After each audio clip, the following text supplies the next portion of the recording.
bienvenue dans les geekeries de Mats, le petit frère de Toms. Aujourd'hui, je vais parler d'une petite figurine, et puis je... Non mais qu'est-ce que tu fais, microbe là? Mais c'est ma chaîne YouTube. Tu t'embêtes pas? Puis c'est quoi cette figurine minuscule et ridicule? Regarde-moi plutôt ça.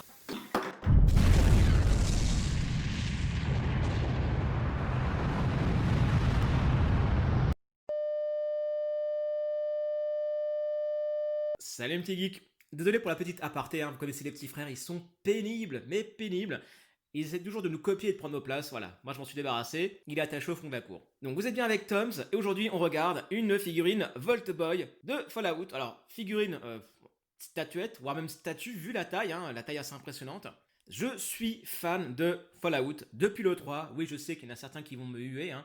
Le 1 et le 2, j'étais un peu trop jeune quand c'est sorti et je n'avais pas accès à un PC pour pouvoir y jouer. Même si, pour l'avoir vu dans des magazines PC de l'époque, parce que je m'achetais quand même des magazines PC, parce que ça me faisait rêver, ça me donnait bien envie, mais voilà, malheureusement, je n'y avais pas accès. Et plus tard, je n'ai pas eu le temps de le faire. Les bécanes plus modernes ayant du mal à le faire passer, il n'y a que depuis quelques années que l'on peut enfin y jouer grâce à des patchs qui ont permis de le faire lancer sur des Windows un peu plus modernes. Donc le Vault Boy, la mascotte du jeu Fallout et aussi la mascotte de l'entreprise du jeu Voltech, celle qui fabrique les abris. Une entreprise un petit peu perverse, hein, parce que les abris qui sont là pour sauver les gens de l'holocauste nucléaire ont une petite composante sociale un peu perverse. Je pense notamment à l'abri où ils diffusent du bruit blanc constamment, donc un truc à rendre fou, ou l'abri qui contient que des gens qui ont des addictions. Comment ne pas finir par arracher les cheveux de son voisin au bout de quelques années, hein. Cette mascotte est assez drôle parce qu'elle est utilisée dans le jeu pour montrer aux personnages du jeu comment réussir à s'en sortir, toujours dans des pires situations, vraiment cracra, et à chaque fois, elle a le sourire. Donc il y a une certaine dichotomie entre la situation et le personnage, une sorte de malaise rigolo, je sais pas comment dire autrement, je pense que c'est pour ça qu'on l'aime. Le design a été très inspiré par le personnage du Monopoly. Voilà, c'est vrai qu'on retrouve un petit peu l'idée, hein, du personnage toujours souriant, avec cet effet cartoon un petit peu SD. Et le Monopoly, c'est un petit peu la même chose. On a un personnage qui est sympa, marrant, mais on parle d'un jeu où le but, c'est de faire en sorte que tous les autres fassent banqueroute. C'est cool, hein, de ruiner ses copains. Et tout ça en rigolant. Alors, ces petites statuettes, au départ, elles sont dans le jeu. Ouais, ouais. Dans le jeu, vous pouvez donner libre cours à votre collectionnite aiguë en récupérant des bobbleheads, exactement comme celle-ci, à la même taille par rapport au personnage du jeu, évidemment. Vous en avez une dizaine, quinzaine, je crois, qui représentent chacune un perk du personnage. Le charisme, le pickpocket, le crochetage, la science, voilà. Tout ça est représenté par un petit dessin. Et il existe une figurine représentant ce dessin dans le monde de Fallout. La bonne idée, ça a été de les sortir en vrai, ces mêmes figurines. Donc moi j'en ai une, même si je suis fan du jeu, j'avoue que les avoir toutes ne m'intéressent pas plus que ça. Celle qui m'intéressait le plus, c'est celle qui représentait le charisme, parce que voilà, il y a le petit pouce levé et le personnage est souvent représenté avec le pouce levé. Alors normalement c'est le pouce levé mais avec le bras tendu, mais ouais, ils ne l'ont pas fait encore malheureusement, sauf dans une petite lampe qui existe, mais je la trouve pas superbe. C'est marrant, on a l'impression qu'elle est irradiée, mais je suis pas très fan, ça fait très plastique. Trop plastique cette fois-ci. Alors je sais pas pourquoi ils ont pas fait une version avec le pouce tendu. Peut-être par rapport au gain de place, parce que si on tend le pouce, on dépasse le socle, et du coup bah, il faut une boîte spéciale.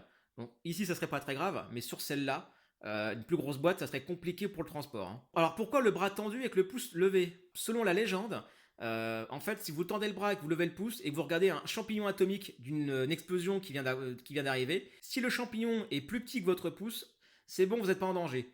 Si le champignon est plus grand que votre pouce, là il y a un gros problème, il faut vite vous barrer, hein. C'est une légende, hein. Je crois que de souvenir ça ne se vérifie pas, en fait c'est complètement faux. L'idée en fait c'est que s'il y a une explosion atomique, il faut que ça aille au moins à 100 km de distance. A priori, ça sera moyen de le mesurer. Après, je ne sais pas si c'est vrai. Heureusement qu'on ne teste pas ça tous les jours, voire même jamais. Bref. Donc moi, j'ai eu celle-ci à l'époque de Fallout 4. J'en avais déjà eu une à l'époque de Fallout 3, qui était en cadeau dans l'édition collector. Alors, on reconnaît les différences, hein, parce que vous avez, voilà, ici, c'est le costume de ceux qui habitent dans les abris. Et ça, c'est le numéro de l'abri. Donc le 111, c'est celui de Fallout 4. Il y a plusieurs mois, j'ai vu que une société avait créé une version géante de ce Bubblehead et j'étais complètement conquis. J'ai entendu un petit peu parce que le prix quand même est assez important, hein. On est plutôt entre 100 à 130 euros pour cette figurine là. C'est un prix conséquent, hein, mais c'est quand même un bel élément de décoration, une belle statuette, hein. Elle a vraiment une belle taille, vous allez voir ça ensemble. D'ailleurs, je ne sais pas si vous le remarquez, mais j'ai dû reculer ma caméra pour voir au moins la boîte au complet dans l'image, hein. Alors je l'ai reçu dans une boîte envoyée par Gaming Heads. J'ai regardé un petit peu, ils ont un site web. C'est une société qui fait beaucoup de produits issus de jeux PC, mais pas que.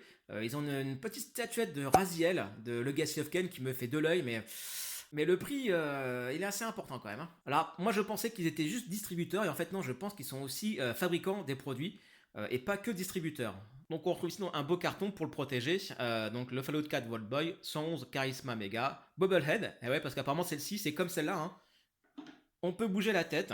La chose intéressante c'est que dans cette boîte, je l'ai reçu avec des protections dans les coins. Voilà, c'est-à-dire que dans chaque coin il y avait ça pour protéger la boîte à l'intérieur de la boîte. Donc franchement du bon boulot, hein, ça évite d'avoir une boîte cassée à l'arrivée. Et vaut mieux, hein, parce que vu le prix de la chose, ça aurait été très bête, hein. Voilà, la boîte en carton, on a un peu rien affiche. Alors, excusez-moi pour le son du micro, hein. Comme je vous disais, je suis un peu loin de l'objet, donc je vais me rapprocher un peu. Ça va vous faire un petit peu étrange par rapport à d'habitude. Donc, on retrouve sur la boîte le logo de Gaming Heads. Donc, c'est bien eux qui fabriquent ce produit-là, dans tous les cas. Le Vault Boy 111 Mega Bubblehead Charisma. Donc, ça, c'est la figurine qui représente le charisme dans le jeu. Évidemment, ça vient de Bethesda. Bethesda, c'est l'éditeur du jeu. Sur le côté de la boîte, vous avez le logo de Vault-Tec, justement, Vault-Tec Industries. Donc ça, c'est l'entreprise qui fabrique les abris. On a le numéro de l'abri, donc Vault Number 111. Alors ici, on a un petit disclaimer, un petit message, hein, qui nous dit qu'en gros, ceci n'est pas un jouet, hein, c'est destiné à être présenté, notamment dans une vitrine. Et c'est attendu que ça soit pour des collections, pour une collection de personnes qui ont plus de 14 ans. C'est assez précis, 14 ans, hein. Je sais pas pourquoi, 14 ans exactement. À l'arrière, on trouve encore le mot Vault Boy 111 Mega Bubblehead. On retrouve le dessin du personnage. Donc là, il y a une petite variation, hein, c'est que là, il y a l'index tendu en plus. Mais voilà, donc le personnage est représenté comme ça dans le jeu vidéo, ce genre de dessin là. Donc on retrouve ici que c'est le charisme. Ici, on nous dit qu'en gros, que l'image montre juste une représentation seulement et ne représente pas le produit final. Évidemment, on n'a pas le doigt tendu ici sur la main gauche. J'ai le numéro 638 apparemment. Donc c'est numéroté, hein, donc ça veut dire série limitée. Si vous en voulez, dépêchez-vous, hein. Et ici, il y a écrit que c'est la première Mega Bubblehead de Gaming Head dans la série Fallout. Donc c'est le Vault Boy de Fallout 4, comme je disais tout à l'heure. Donc il fait 15 pouces. Il est fait de resin polystone et dépeint le Vault Boy dans sa pose iconique avec le pouce en l'air. Voilà. Mais comme je disais, c'est pas vraiment la vraie pose iconique, hein, puisque le bras n'est pas tendu. Et ils disent que, bien sûr, le Mega Bubblehead Charisma hoche vraiment de la tête. De l'autre côté, on retrouve le logo de Vault-Tec, ça ne change pas, le Vault numéro 111, et en dessous, les petits logos d'usage, le rappel de Gaming Head, comment les joindre, où se situe la société, Bethesda pareil, le rappel de 14 ans pour avoir la figurine, et puis voilà. On va ouvrir tout ça, et on va regarder enfin l'intérieur.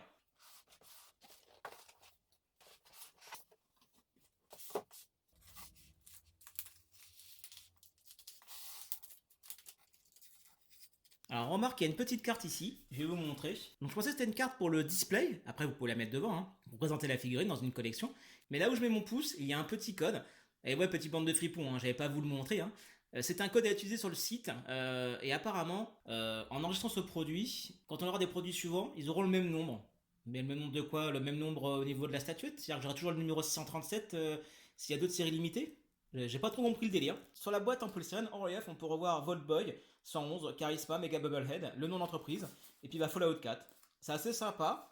Bon, quoique un peu inutile parce que c'est caché par la boîte, hein, mais bon, on voit qu'au moins ils ont le sens du détail et ça fait plaisir.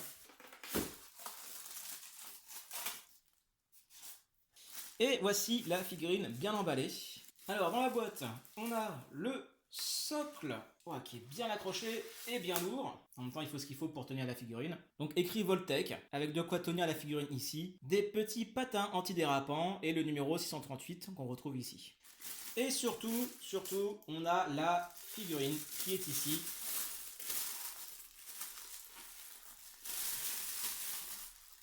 Donc ça c'est cool, hein. Il y a des bandeaux qui protègent la peinture de la figurine. On a quelque chose sur la tête pour éviter que ça s'abîme aussi. Et on lui a mis un petit col roulé ici. Donc c'est pour protéger pareil, hein, il y a un petit truc là, voilà. C'est pour protéger de la même façon.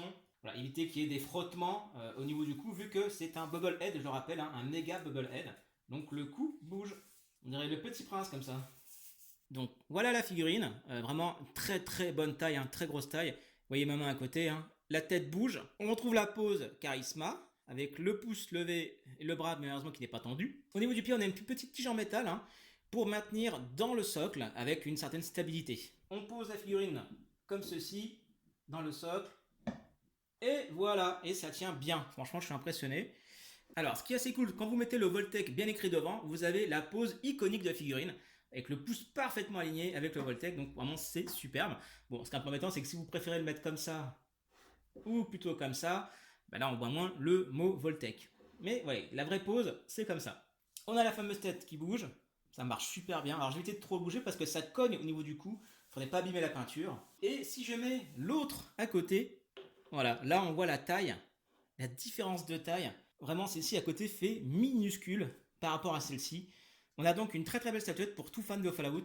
Vraiment très content de l'avoir celle-ci. Petite différence avec la version minuscule, c'est que ici on voit au niveau des tempes des petits traits de dessin que l'on n'a pas ici. Au niveau de la couleur, on a une différence de teinte. Vous voyez ici la figurine est beaucoup plus rosée qu'ici elle a un teint beaucoup plus pâle. C'est dommage parce que je trouve que cette couleur là sur la petite figurine est vraiment représentatif d'un personnage de dessin animé, tandis qu'ici elle est vraiment un peu plus pâle. Donc c'est dommage, j'aurais aimé avoir cette teinte là. Ça n'empêche pas que displayer dans ma Geek Room, ça va faire vraiment un très très bel effet. En tant que fan, franchement, je l'adore. Un petit peu cher, comme je vous disais, moi je l'ai payé 120 euros. Si vous êtes aux États-Unis, vous la payerez un peu moins cher, mais bon, après il n'y a pas les taxes. Hein. Mais franchement, j'aurais été dégoûté de passer à côté. Hein. Sur ce, pas grand chose à redire, hein. C'est une simple statuette sans articulation. Moi, sur ce, je vous dis à très bientôt dans une prochaine review. N'hésitez pas à vous abonner surtout pour voir les prochaines.